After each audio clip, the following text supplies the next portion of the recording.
that, our next speaker is going to be introduced by my good friend Steve Flowers. Can you tell everybody who's coming up here, Steve? I don't need a microphone, do I? I'm going to give you one. Here you go. No, I don't need. Oh yeah, you need that. Can I just hold it like that? There you go. Yep. Okay. I don't know how I got roped into doing this, why he couldn't do it himself, but our next speaker is Carter, the Cardinal Cowboy. He's a good buddy of mine. I take a lot of razzing from people that we know because he's a unique gentleman. It takes a lot of guts to do what he does, but he's on a mission. And I tell people that we play ball with and everything, and that we work with.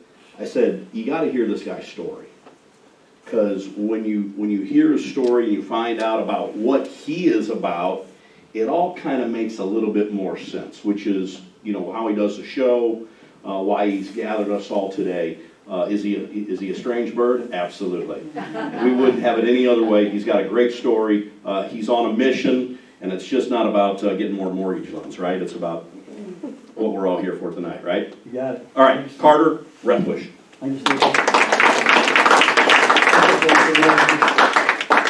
So,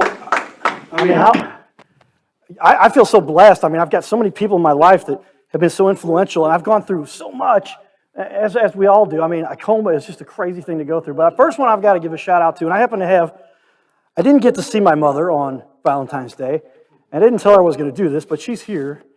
And I wouldn't have it any other way. She says, well, you called me and told me I had to be there. I said, absolutely. She is a speech teacher, a drama teacher. She has the building named after her now in Afton, the Afton Judy Rethwisch Auditorium. She taught a well-known actor, semi-well-known actor by the name of John Goodman, if a lot of people are familiar. So now this may all make a little more sense, because I kind of love that. But I went to hundreds of plays by now in my life, starting as a little kid. But Mom, I love the way, this is my Valentine's card for my mom that I'm going to give her. I'm reading it. I didn't tell her I was going to do this, so I'm doing it anyway. Mom, I love the way that you do love. I grabbed the card. I'm like, this is perfect. I can't believe they wrote this for my mom. I see you and think, I want to be like that. So I try to practice love like you do, to make it real, to make it matter. When I get it right, I feel proud knowing that I got that from you. Happy Valentine's Day, Mom.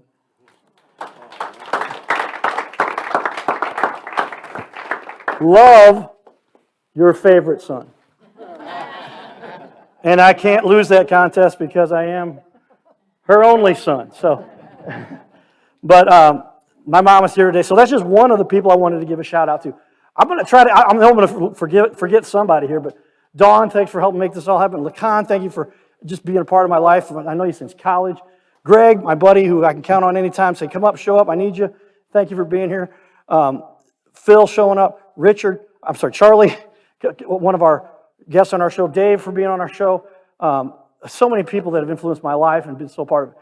I tell you, I got one particular ounce of a lot of inspiration from a guy who I asked him if he could come here tonight as a guest, because this guy's a pretty big deal. My long term is to try to get him to be one of our speakers, because he's such a big contributor to our community. He's been doing something now, I think, for over 35, almost 40 years. But he'll tell you about it. I'm going to bring him up real quickly just to give a quick intro. But please give a warm welcome to my friend, Ron Beckley, the Towel Man. Come on up here, Ron. There's only a few legends. I was so fortunate that when I saw somebody said, Cowboy, you got all this, and I looked up, I'm like, yeah, I'm one out of 21 super fans. And I wasn't the top one. This guy was the number 2 on that list, behind a guy from New York, of all the top super fans in the world. And it's not just because he's a great fan, but because he does so much to influence the community. He's got a giant sign on the side of the Enterprise Center now. It's got to be 60 by 60. I saw it myself, and it's because he's such an impactful guy. So, Ron, say something to everybody, if you would, real quickly. Because you got to use my mic. It's on right here. If you want to reach the next level, find somebody who has tickets in the next level. It's much easier to watch the game. The speakers have been awesome. Great message. And the last speaker, yes, we're all here for a purpose and a reason. And something as simple as what I'm doing has opened up so many doors. And I don't think I'm smart enough to think that was ever my my idea, but it's opened up so many doors for me. And I really do. God sends all of these blessings down to you. And when you have a blessing, it's not a gift until you give it away. So it comes with the responsibility of sharing it, and you got to give to live. There you go. Give it up for the towel man, Ron Beckley. Crazy quick story, all kinds of fun stuff. Ron and I both got invited to be at a charity event. We show up to charity events all the time together. We walk kids down the red carpet. I got invited to do that. We walk kids that have cancer and different. You want to talk about, one of the speeches I gave was an 8-minute speech, and I felt like that was enough for me, right? A lot of times it's tough to get me to do an 8-minute speech, but this kid, I literally had 27 surgeries. You want to talk about going through life. She had a metal leg. She showed it off. She wore a dress, but she said, "Hey, here's my metal leg." She had sarcoma. And Ron happened to be at that event with me, and we've been to that event a few different times now, and it's just a great organization. And then there was one this weekend, and both of us couldn't be there, but we both donated tickets to make it and help another group do some ground stuff. So Ron does a ton of charity stuff in the community. It's a great thing he does. So thank you, Ron. Get it up. Give him one more time for Ron. The towel man. Okay, my time is up. Thank you, guys. No, all right. I want to talk a little bit about it. I talked to my director of communications, my longtime speech and drama teacher that I've had personally all my life, very fortunate. It's my mom, right? She's sitting over there, and she says, "Here's what you need to talk about." Because I've got so much I want to share. I'm so fortunate. And we outlined it. Literally, I'm like, here's my list. Here's what I've got. But what should I talk about? And really, it's a matter of pretty much the theme of what we've had here tonight. And that is, we all get a very short, I love it when David said, we all have a very short time on this planet. What are you going to do? And my strategy is always, and I've been fortunate to have guidance from a couple, my mother and my father, college admissions counselor, all these scholarships. These got named after my mom. Went, what happened to me? All right, something. But I'm trying to make it. I'm trying to get there. I want to have the impact that my parents have had. And literally, it's a matter of, it seems like life is a matter of the more people you help, the easier your life is. There's some people that like do the opposite of that. And then they wonder why their life is so difficult. And I'm like, because that's not quite the way this little system works. I don't know, you can, any religious perspective you want or however you want to go about it. Bottom line is, and I won't get into all that, I just get easy steps, help people, life is easier. Take advantage of people, life is going to be difficult. Not that complicated, but we know how many people don't get that message. Talked to my mom about it recently, and she's just like, there's so many people that don't have that. They're raised in a place where you're struggling to survive. They don't have the kind of a leadership and guidance. And we've got to do more to help people with that. And that's kind of the impetus behind this show, behind this speaker series that we wanted to start. So I'm going to give a little bit of my background here. I've got another hour, I think. So I'll try to wrap it up before 10 o'clock. But I'll start. Many people have not heard the story and know exactly why it is I do this. To tell you the truth, it changes all the time. But it came from my background we talked about. But as a kid, I was diehard to be, I was going to be Ozzie Smith's replacement. Anybody know Ozzie Smith? One of the best shortstop, if not, I think he's the best shortstop in the history of baseball. But he happens to play for the St. Louis Cardinals. And when I was a kid, 82, 85, 87 World Series, we won the 82. We gave away the 85. We lost the 87. But Ozzie Smith was the center of all of that, right? And by far, what I learned from Ozzie was he practiced all the time. That's what I did. And so a lot of people told me, my coaches said, Carter, you were on the path. You were the guy. I never forget. Cliff Polite, we met with him. He and I grew up in the same neighborhood. And I said, Cliff, would you come talk to us about just winning the World Series with the White Sox? What year was that? 2005. The Cardinals won it again in 2006. So it's very momentous. You can remember this. I said, Cliff, talk to the team, man. We're doing our Spikes semi-pro baseball team. We're getting ranked in the country. I'm on a team. And I said, Cliff, what was so exciting about it? When you were in the neighborhood and we grew up, and he looked at me and goes, you were the guy who was going to make it to the big leagues. That was hard to swallow. But it made me think, God must have another mission for me, right? Because if I was supposed to be a big league player, Cliff was good enough, that was for sure. Had a 95-mile-an-hour fastball when he was 14. We finally figured out how to get that thing between the strike zone, right? God had a different mission for me, and I didn't know what it would be. Nobody would say, Carter, guess what? You're going to go through a coma. This is going to be a lot of fun. No, that's a horrible thing to go through, but it put me in a different perspective. And like you've heard from most of our speakers tonight, you have an option, right? And I talk about this all the time when I give little speeches around the Midwest, and sometimes depending on what part of the country I'm in, I'll give little talks, and I say, you have two options in life, right? To figure out how bad the situation was and focus on that, or to find out, hey, there's something I learned from it. It's going to redirect me, even if it was a bad situation, into a new perspective and get into a new path and learn from it. That's why I say I wasn't in a mission. I wasn't on a path to play professional baseball because God had something else for me. And I could spend the rest of my life. He's not like directly talking to me like it's in my brain. But I have to interpret that and realize because that's not the way it works. And I had the choice to decide, is this going to be something I'm going to be a victim of for the rest of my life? And one day I woke up, my parents were like, what is wrong with Carter? I did stay in school. I pulled a ventilator out of my own throat on the 7th day I rose. Really good. You can do it in 3. It took me 7.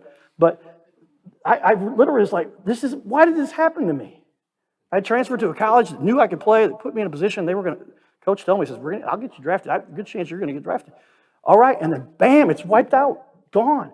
And I literally spent about the next year and a half talking about that, thinking about that. Well, why did this happen to me? And one day I woke up, I said, well, nobody really cares too much about me and my problems. They have their own problems, right? Even my parents can't live my life for me. It's up to me, right?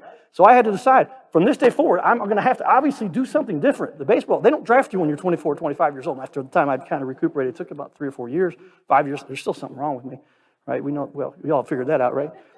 But it totally changes your perspective. So it led to a series of events that really, I got about another hour and a half left. All right.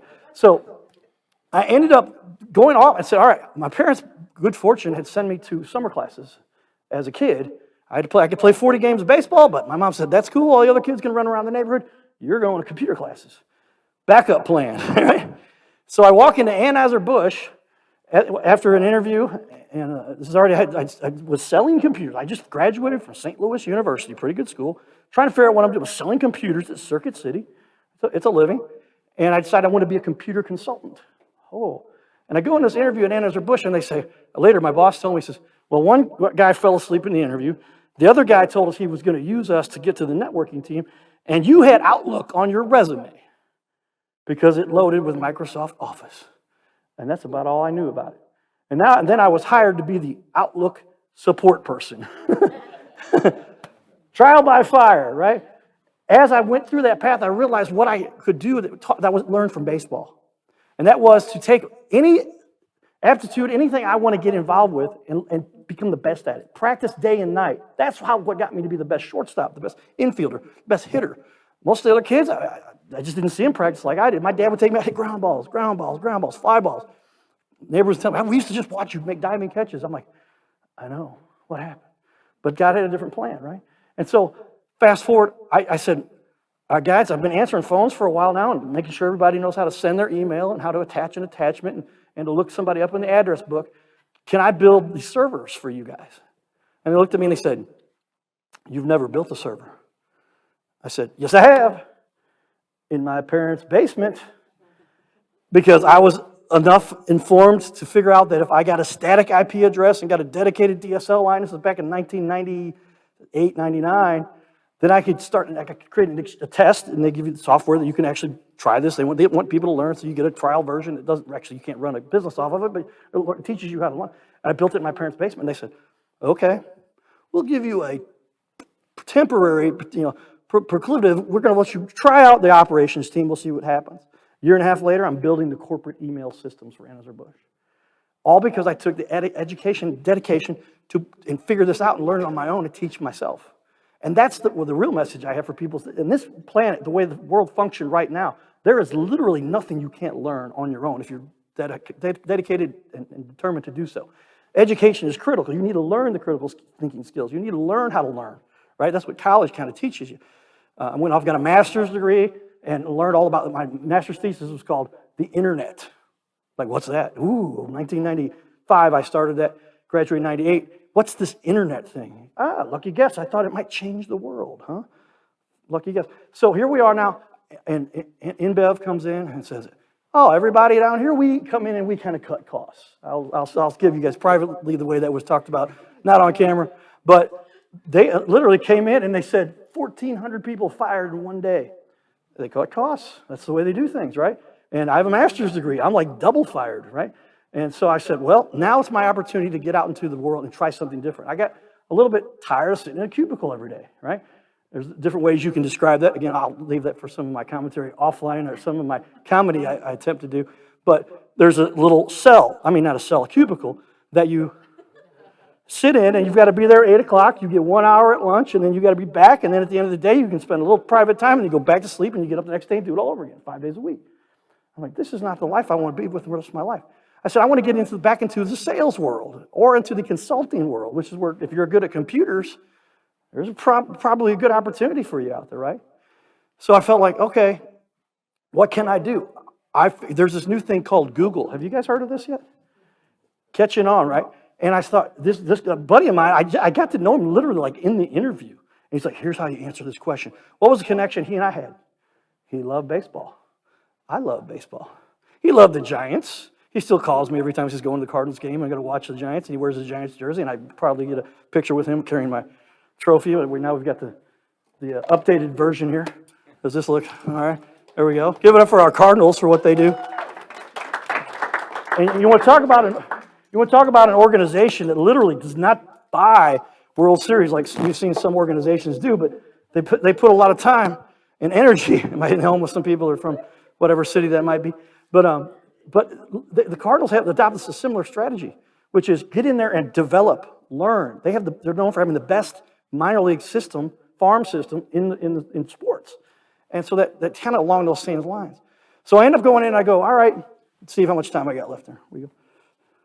I got my little 4:23. Okay, I've only got 4 hours left. All right. So was that minutes? That was minutes. So I end up deciding that I'm going to get into sales, and I learned quickly. I developed a sales analysis tool. The company took the tool from me and used it across the entire company. 500 reps, 55 cities around the world, and everybody goes, Boston, you on? LA, you on? Chicago, you on? New York, you on? Yeah. Everybody look at the screen. Here's our new analysis tool that we're going to use for explaining to our consumers the conversion rate and everything they should have to figure out how much their profit might be if they run our system and do this right. I was like, fast forward, getting into this television world. I've been on TV now, dozens of times being interviewed for the fun stuff I do as the Cardinal Cowboy, especially when I get calls from Pat McGonigal. He says, come on down from Channel 5. We're going to interview at 6 o'clock in the morning. I'm like, I might as well just not even go to bed. I'll just come on, just head on down. I'll take a nap afterwards and then get down there for a home opener later. But I had a rep from ABC call me and they said, hey, we'd like to talk to you about having a TV show on ABC here in St. Louis. And I'm like, about time, Cardinal Cowboy. I've been doing this for a while. And they said, no, you figure out a show and we'll put you on TV. I was like, oh, okay, I can do that. I called my buddy John, who's back there filming again. John's been working with me, John Pagano. Give it up for John. Thank you, John. We put together a show we had no idea what we were doing. We had 3 cameras. We had 3 timelines. We had edited separately. God would have it, a very large company that I'd done work for came back around and said, hey, how about we help finance this for you? And then I got to learn how to produce a TV show. And I did the editing. I did the production. I called my friends. One of my friends who's the videographer, a video expert, for a little guy, a little well-known speaker in the region, Shake Your Tail Feather, Country Grammar. Anybody know who I'm talking about? And he does a lot of his video stuff, and then also I've been in some of these guys' videos, kind of fun stuff. But the TV show I felt was an opportunity to highlight leaders in the community because I felt like that was what people needed to see more of. It's kind of interesting of what I went through and I overcame a coma and all of that, but that's a little bit much for some people. If you can't relate to that, you were near death, that's a little deep. But I felt like there were so many other leaders in our community that they didn't go through a coma. They just went through life, which is dang near as difficult as a coma sometimes, right? We all know what that's like because you're conscious for all of that, right? I was unconscious. I didn't have to deal with some of that stuff. But literally, you had these leaders that I felt needed to be highlighted. So then we did that. We've done that show. It's still airing on ABC. It's called the Cowboy and Judge Show. And now we have the Your Little Castle show. Because I wanted to take it away from where my name's not in there. Because I don't have to be the guy on set, on camera all the time. Believe me, it's fun being out front and making people smile, making them enjoy life a little bit. But sometimes you want to take a breath. And if this thing's going to really grow, I can't do it all, right? And I can do a lot of it, but I can't if I really want it to get large. So now that's what we've really worked on. And so thanks to so many of our speakers that have been people that have been guests on my show, and many more of you. Michael Baran is a legend. He's going to be our next speaker here in just a minute. But there is so much that we can now offer to help people. So if you guys know anybody that really deserves to have their message out there, that really is making a difference in our community, that's making an impact, Schneider Roofing and Remodeling was just on the show. I mean, you want to talk about, Charlie is a genius when it came to it. I've interviewed a number of roofing guys, and they all know their stuff, but holy cow, he does some stuff that's like, and these are the kinds of people you get to talk about. Dave Smock, when you get into plumbing and what it takes to be a master plumber, I mean, how do you have these kinds of discussions without calling somebody and saying, hey man, spend a half hour telling me how your job works? They're not going to do that, right? It's $300 an hour. We'll come over and fix it. Thank you, I got to get to the next one. But they take their time and spend their time talking to us. And we really appreciate that. And that's what this is all really about, so we can help make this world a little bit better place and help the people that maybe didn't get that connection, didn't see the right resource, weren't in the right situation, or just weren't aware of what was going on. Hey, no excuses now. We're putting the information out there for you. It's up to you if you want to make a difference in your life. It's up to you if you want to impact this world. It's up to you if you want to have a fulfilled life. And I think that's what I live and breathe for. And it comes from my parents. And I think it's the best way to live your life, because you never have to look back saying, I wish I'd have done something different. I wish I would have helped somebody. I wish I would have made a difference in somebody's life. And that, to me, is what makes the world go round and gives you true fulfillment and happiness. And that's what this is all about. Thanks, you guys.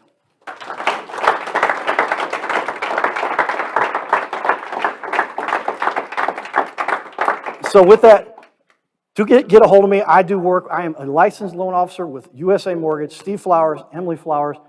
There are so many people who don't understand the way that business works, and they don't realize. I was wonderful hearing Steve talk about some of the ins and outs and the way literally the way it can be run versus the way it will be run. So take your time. If you know anybody that needs some help in that arena, that's what we do. We're experts. And I'm the one who meets and greets people, and then I say, talk to the guru. Talk to the guru. I passed the test, but that doesn't mean I know everything. I don't have 28 years of experience. But those guys, they do, and they do a great job. So we really appreciate that.